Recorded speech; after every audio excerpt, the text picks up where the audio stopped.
Hello guys, welcome back to Code Query. तो आज की वीडियो में मैं आपको जावास्क्रिप्ट एग्जीक्यूशन कॉन्टेक्स्ट के बारे में बताऊंगा और होस्टिंग का एक और कॉन्सेप्ट बताने वाला हूँ। ठीक है। होस्टिंग में अगर हम लोग वॉर के केस में चेक करें, फॉर एग्जांपल मैं कहता हूँ सी इज इक्वल टू 30। ठीक है। मैंने इधर कह दिया, सॉरी, मैंने इधर कह दिया ए इज इक्वल टू 10। ठीक है। B is equal to 20, C is equal to 30। ठीक है। लेकिन मैंने इधर वेरिएबल के लिए अलग अलग वो चीज़ें डिफाइन किए हैं, कौन, लेट और वॉर। ठीक है। मैं आपको बता देता हूँ। अगर मैं यहाँ पे लिखूँ एल जी जी, ठीक है, तो ये हमें एरर नहीं देगा, अनडिफाइंड देगा। अब ये अनडिफाइंड क्यों दे रहा है, मैं आपको ये भी बता देता हूँ। फर्स्ट ऑफ ऑल, और ये जो सी बाकी लेट और कॉन्स्ट हैं, देखें ये एरर देंगे। ये एरर क्यों देंगे ये भी मैं आपको बता देता हूँ। देखें, cannot access A before initialization. ठीक है। तो मैं आपको ये बता देता हूँ क्यों ये एरर दे रहे हैं। देखें, हमारे पास जावास्क्रिप्ट एग्जीक्यूशन कॉन्टेक्स्ट में हमारे पास होता है एक बॉक्स होता है। ठीक है। तो इस बॉक्स के अंदर दो अलग से बॉक्स होते हैं। ठीक है। एक को हम लोग कहते हैं हीप मेमोरी। ठीक है। और एक होता है कोड फेस। ठीक है। अब हीप मेमोरी में क्या होता है, जैसे हम लोग वेरिएबल डिफाइन करते हैं, ये वेरिएबल को उठा के बिल्कुल टॉप पे रख लेता है। ठीक है। हमने ए लिखा हुआ है, ये ए इधर लिख लेगा, इक्वल टू, ये इक्वल टू अनडिफाइंड लिख लेगा। ठीक है। मैं यू एन लिख लेता हूँ बस। इस तरह बी भी अनडिफाइंड, सी भी अनडिफाइंड। ठीक है। जैसे ही हम लोग लाइन नंबर 16 तक पहुंचेंगे, तो ये ए को, ए के आगे ये हटा के, मैं आपको बता देता हूँ, जैसे ही हम लोग लाइन नंबर 16 तक पहुंचेंगे, ये ए के आगे से अनडिफाइंड हटा के 10 असाइन कर लेगा। ठीक है।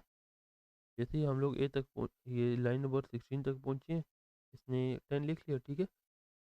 अब इसके बाद बी को भी इसने टॉप से अनडिफाइंड लिखा हुआ था।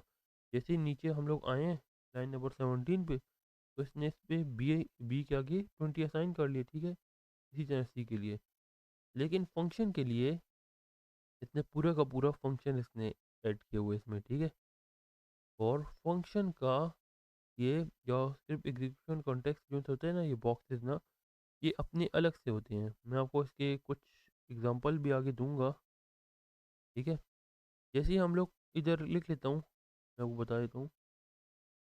जैसे मैंने इधर इस लाइन में लिख लिया, लाइन नंबर 17 में console dot log 10, okay, sorry A. ठीक है। तो अब अगर जब हम लोग कह दूँ, मैंने कह दिया कंसोल डॉट लॉग ए, तो ये जो सा है, ये चला जाएगा कोड फेज में। ठीक है। ये ये जो सा क्या है, ए जो सा 10 है। ठीक है। ये हमें प्रिंट करके कंसोल में दे देगा। ठीक है।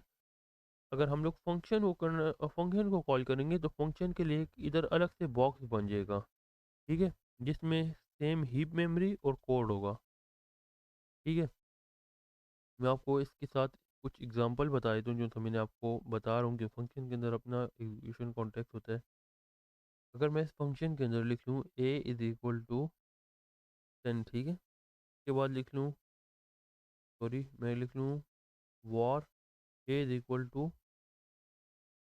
30। ठीक है। तो मैं इधर भी कंसोल डॉट लॉग लिख लूँ, तो इससे पहले भी। ठीक है।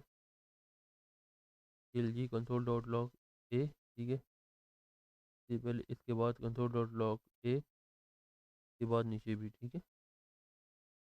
ठीक है। इस फंक्शन को भी रन कर लेते हैं, फंक ब्रैकेट लगा ली। ठीक है। तो अभी मैं आपको रन करके बता देता हूँ। देखें, आपने एक्सपेक्ट किया होगा कि यार इसका भी आंसर, इधर भी आंसर हमारे पास आएगा। आपने इधर भी आंसर सोचा होगा कि इधर भी अनडिफाइंड आएगा। ठीक है। लेकिन ये क्यों ऐसा हुआ है, मैं आपको बता देता हूँ। जब हमने यहाँ पे कह दिया ना var A is equal to 30। ठीक है। जैसे हमने यहाँ पे डिफाइन किया कि var A is equal to 30। ठीक है। ये वॉर ए जो है ना, उठ के बिल्कुल टॉप, फंक्शन के बिल्कुल टॉप पे चला गया, जैसे ये ए से पहले। ठीक है। ये कंसोल लॉक होने से पहले। ठीक है। तो var A is equal to फिलहाल तो अनडिफाइंड था, तो इस वजह से हमें यहाँ पे अनडिफाइंड मिले, ठीक है, यहाँ पे इस वजह से हमें अनडिफाइंड मिले। फिर इसके बाद जब हमने इसको वैल्यू असाइन कर दी लाइन नंबर 6 में, ठीक है, आप देख सकते हो, तो इसके बाद ए की वैल्यू जो थी 10 हो गई थी। फिर इसके बाद जब हमने कंसोल लॉक किए तो हमें 10 मिले, ठीक है। जब हमने इधर var A is equal to 30 कर लिए तो उसकी वैल्यू अपडेट हो गई है, तो हमें यहाँ पे क्या मिले, 30 मिले। मैं आपको बता भी देता हूँ, आप देख रहे हो पहली बार पे हमें अनडिफाइंड मिला है 10 और 30।